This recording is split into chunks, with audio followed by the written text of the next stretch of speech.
या देखंतु आज आम एक खुशीर दिन आंतर्जातिक योग दिवस।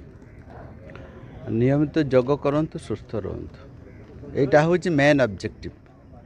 ये सुस्थ परिवेश बनैबार, शांति बनैबार एवं समाज को शांतिर वार्ता पई आजिर मेन ऑब्जेक्टिव। भारतर यशस्वी प्रधानमंत्री समग्र भारतवर्ष रे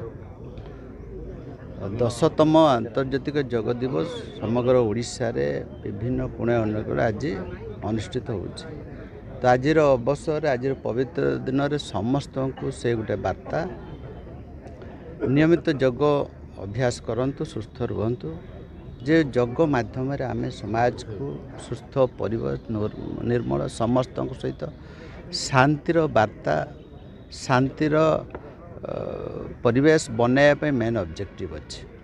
योग द्वारा आमे फिजिकल एक्सरसाइज करूचे एवं पारंपरिक सुस्थ परिवेश बनाऊचे एवं लोक माननको मध्य योग माध्यम रे आम आध्यात्मिक क्षेत्र रे समाज कल्याण पे जन कल्याण पे आज इवेंट आज प्रोग्राम निश्चित भाव में आज माननीय मुख्यमंत्री मते रायरंगपुर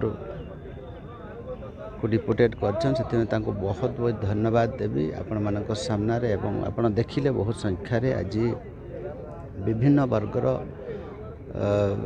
व्यक्ति विशेष बुद्धिजीवी आरंभ कर छात्र समाज पत्रकार प्रतिनिधि माने आछंते। बहुत खुशी लगुचे समस्त को सुस्थ परिवेश वार्ता समस्त को देवी। आज आमे जमिते एकत्रित हेले से भलिया आमे समस्त को गोटे परिवार गोटे लाइन रे जोड़िबा एवं समाज को सुस्थ परिवेश बनैबा एटा होचे मो वार्ता।